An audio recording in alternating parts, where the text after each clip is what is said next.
Assalamualaikum warahmatullahi wabarakatuh. Alhamdulillah alladzi arsala rasulahu bil huda wa dinil haq liyudhhirahu ala dini kulli walau karihal musyrikun. Rabbi shrah li sadri wa yassir li amri wahlul 'uqdatam min lisani yafqahu qawli. Ikhwanidin, kajian majelis Taklim Nurul Huda yang insya Allah dirahmati oleh Allah Subhanahu wa Ta'ala. Namun marilah kita senantiasa bersyukur kehadirat Allah Azza wa Jalla yang telah memberikan kepada kita kesehatan, kesempatan, kenyamanan, kedamaian, dan keselamatan, sehingga pada saat ini kita masih sehat walafiat, masih bisa menghirup udara segar. Yang berbahagia, kita masih melanjutkan yang berhubungan dengan membuka mata kolbu, membuka jiwa kita, supaya kita bisa menemukan jalan pulang. Jangan sampai kita ini membiarkan diri kita ini jauh dari jalan ruhani, jauh dari jalan spiritual. Kalau kita melihat para nabi, para rasul, itu yang kisahnya penuh liku-liku, dan dia akan mendapatkan imbalan sesuatu yang luar biasa, spiritualnya tinggi, sehingga dia diangkat oleh Allah menjadi hamba yang terkasih. Kita selaku manusia yang oleh Allah punya kewajiban, maka sebetulnya kita juga harus mengetahui hidup ini, di mana tujuan kita hidup ini, kemudian seperti apa tujuan itu, dan apa yang dibutuhkan di tempat tujuan. Kita harus paham ini. Misalnya ini saya analogikan, kita mau pergi ke suatu daerah. Mungkin Bapak Ibu mau ke mana ya, yang ada 4 musim mungkin, ke Jerman atau pokoknya ke Eropa gitu. Nah, kita harus tahu dulu di mana tujuan itu. Mungkin yang kita tuju adalah mungkin Jerman. Lah di sana itu seperti apa? Di sana itu mungkin beda dengan di sini. Oh, ternyata di sana ada musim dingin, musim panas, dan lain sebagainya. Kemudian apa yang dibutuhkan? Kita harus tahu. Yang dibutuhkan, oh kalau musim dingin itu ya baju yang tebal, jaket, dan lain sebagainya. Nah, ini analogi saja. Maka dalam hidup ini juga kita begitu, ya. Di mana tujuan itu, kita harus tahu. Ternyata tujuan itu adalah, kalau kita mengerti beberapa ayat yang lalu yang sudah kita bahas, bahwa tujuan kita itu adalah kembali kepada Allah, jalan pulang menuju Allah. Maka kita harus tahu bahwa Allah itu ada di dalam rasa kita ini. Kita bisa merasakan keadaan Allah, kita bisa memikirkan ciptaan Allah, kita bisa memikirkan zat Allah, sehingga kita bisa ma'rifatullah, mengenal Allah, karena kita tujuannya adalah kembali kepada Allah. Dan juga kita harus tahu pertanyaannya juga seperti apa yang Allah kehendaki supaya kita sampai di sananya. Di samping ma'rifatullah itu, kita juga tahu sifat-sifat Allah. Sifat Allah mungkin, Allah itu kan ya Maha Penyayang, kita harus penyayang, Maha Pengasih, Maha Luas, dan sebagainya.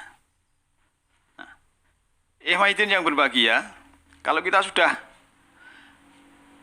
tahu di mana tujuan kita dan seperti apa tujuan itu dan apa yang dibutuhkan nanti di sananya setelah kembali, ternyata yang dibutuhkan ya bukan harta yang banyak, bukan rumah yang mewah, bukan mobil yang mahal, tetapi adalah amal soleh dan ketakwaan kita. Sehingga kita yang dibutuhkan di sana harus tahu. Ternyata, Allah menghendaki kita ini juga punya rasa kasih sayang, empati, ya, membantu, gotong royong, dan lain sebagainya. Inilah kalau kita mengerti apa yang dibutuhkan di sana. Maka dalam hal ini, kalau Allah sudah kita kenal, misalnya di dalam surat kedua ayat 115, walillahil masriku wal maghrib, dan bagi Allah timur dan barat. Ternyata Allah juga kalau kita menghadap ke timur, ada Allah, ke barat ada Allah. Ya, korelasi ayat ini surah 73 ayat 9. Kalau di sini walillahi, di sini warabbul masriki wal maghrib. Ya. Dan Rob, engkau maksudnya Rob itu pemelihara timur dan barat. Nah, kalau kita sudah mengetahui ternyata Allah itu meliputi dalam diri manusia, meliputi alam semesta, ya, kita tidak bakalan membenci seseorang. Nah, orang itu ciptaan Allah dan Allah juga meliputi orang itu. Kita tidak akan merendahkan karena orang lain selain kita ini juga diliputi oleh Allah. Allah kok ada di timur di barat, kita memandang ke sana. Misalnya kita melihat gunung, gunung itu ciptaan Allah. Allah meliputi karena memang Allah pemegang kendali satelit komunikasi di alam semesta ini. Sehingga kalau kita sudah begitu, kita ini sudah merasakan kita ini bukan apa-apa. Karena yang maha besar adalah Allah. Dan kita juga bukan siapa-siapa. Karena ini kita semua ini adalah sama ciptaan Allah. Ya, kalau kita sudah merasakan diri kita ini bukan apa-apa dan bukan siapa-siapa, kita menjalani kehidupan ini akan nyaman, damai. Ya, kita keluar karena kita sudah merasa bukan apa-apa. Ya, dengan sederhana kita punya apa adanya, pakaian, kendaraan apa adanya, karena kita bukan apa-apa, enak saja. Mau orang ngatain ini, itu, dan sebagainya. Dan kita juga bukan siapa-siapa. Ya, mau di tempat kondangan ataupun di tempat resepsi, ditaruh di belakang, di tengah, tidak masalah, kita bukan siapa-siapa. Biasanya kan kita masih, wah saya ini ada apa-apanya, saya ini siapa toh, saya ini mungkin punya jabatan dan lain sebagainya. Ya. Harus duduk di depan, namanya gitu. Ya. Ini punya beban pikiran, sehingga jiwanya itu merana, tidak damai, tidak nyaman, karena dia harus, saya ini siapa, saya ini ada apa-apanya, dan lain sebagainya. Maka kalau kita sudah mengenal Allah, bahwa Allah meliputi segala sesuatunya, kita ini sebetulnya bukan apa-apa dan bukan siapa-siapa. Karena apapun di semesta ini mengajarkan untuk pulang kita. Sering saya sampaikan, air di laut itu ya menjadi awan, awan menjadi hujan, hujan di air hujan kembali ke sungai, sungai kembali ke laut. Itulah.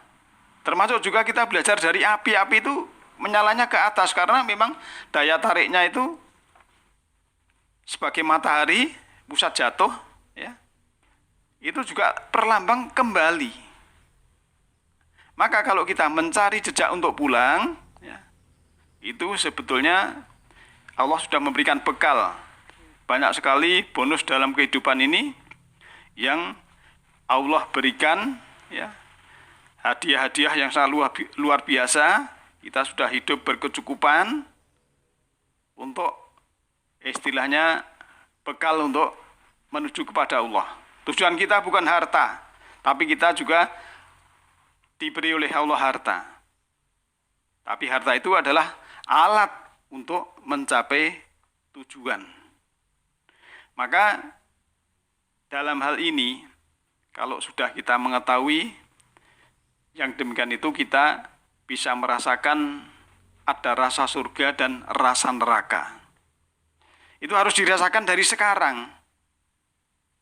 Kalau kita tidak ingin merasakan neraka ya kita jangan benci, jangan marah-marah, jangan emosi, jangan lain sebagainya.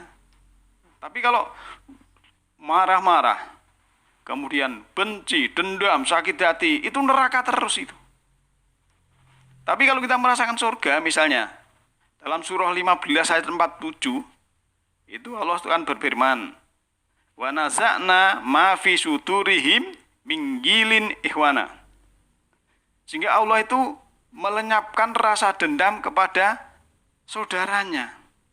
Nah, kalau kita ingin merasakan surga sekarang, itu jangan dendam pada saudara kita, pada orang yang lain, karena Allah meliputi orang-orang yang lain selain diri kita ini. Nah, akan ada surga karena kita dendam kita sudah lenyap. Hidup ini akan nyaman, sejahtera karena ini kita sudah bukan apa-apa dan bukan siapa-siapa. Itulah spiritual yang tertinggi untuk kita. Maka untuk mencapai tujuan hidup, ya kita harus mengetahui tadi, mengenal Allah, kemudian ma'rifatullah, Allah Maha Penyayang, Maha Pengasih. Kita harus meniru daripada sifat-sifat Allah itu. Ikhwaidin yang berbahagia, seperti kemarin, misalnya perjalanan spiritual Musa dengan seorang yang diberi rahmat dan ilmu dari Allah, ilmu laduni, maksudnya ilmu dari sisi kami, ya. Kalau dalam tafsir itu diartikan sebagai Nabi Khidir, ya itu boleh-boleh saja. Misalnya waktu melubangi perahu, ya, itu kita harus memahami bahwa perahu adalah ibaratnya itu jasmani seseorang, yang jasmani itu harus dilubangi dalam arti mengandung arti bahwa kita harus mulai melihat ke dalam diri ini, harus membuka ketertutupan mata kolbu ini dan mengerti bahwa Allah ada bersama kita, lebih dekat daripada urat leher kita. Surat 50 ayat 16 itu. Misalnya, kalau kita sudah mengenal yang demikian, oh ternyata ya walaupun itu spiritualnya sangat tinggi dan luar biasa, sehingga ada Allah di dalam diri kita ini yang lebih dekat dari urat leher, sehingga Allah itu bersama kita. Berarti secara hakikat ya, rumah Allah pun tidak jauh dari diri kita. Setiap rumah pasti ada pintunya, setiap pintu pasti ada kunci pembukanya. Berarti tugas kita adalah mencari kunci pembuka mata kolbu kita, supaya dapat masuk ke dalam rumah itu tadi.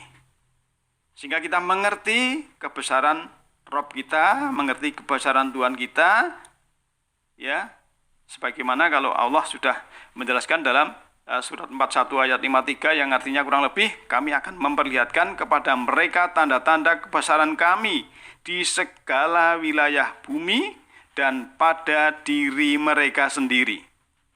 Hingga jelas bagi mereka bahwa Al-Quran itu adalah benar. Tiadakah cukup bahwa sungguhnya Tuhanmu menjadi saksi atas segala sesuatu.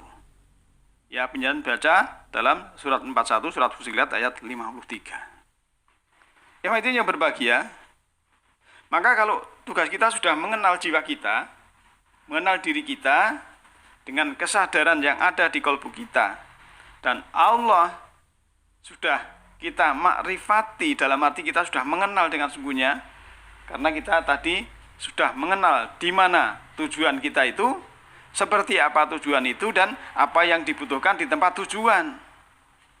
Maka kecerdasan alam semesta, ya, itu juga kecerdasan Tuhan. Jadi alam semesta yang istilahnya sangat luar biasa ini, itu dipegang oleh Allah Subhanahu wa Ta'ala dan dikuasai, dan di situ banyak sekali ayat-ayat atau tanda-tanda dari alam itu yang berguna untuk manusia yang diberi akal. Akal, pikiran di otak maupun akal di kolbu. Karena ada mata kolbu, ada juga otak kolbu, kan begitu. Maka yang buta itu bukan luka yang di mata, di kepala, tapi adalah yang buta adalah yang ada di dalam dada. Itu kalau kita membaca surah 22 ayat 46.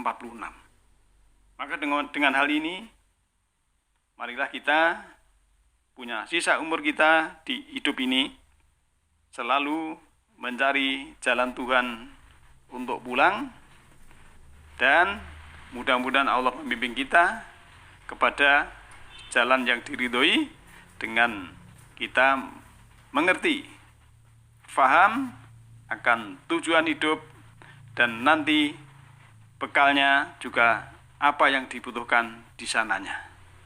Mudah-mudahan kita sadar dan selalu mendapat bimbingan dari Allah Subhanahu wa taala, dan kita sifatnya saling menasihati, sifatnya saling mengingatkan, khususnya ya diri kita masing-masing.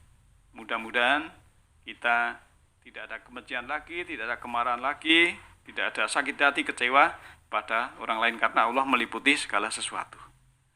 Mudah-mudahan ada manfaatnya, khususnya untuk diri saya sendiri, dan mudah-mudahan kawan-kawan juga ada sedikit tambahan pengertian.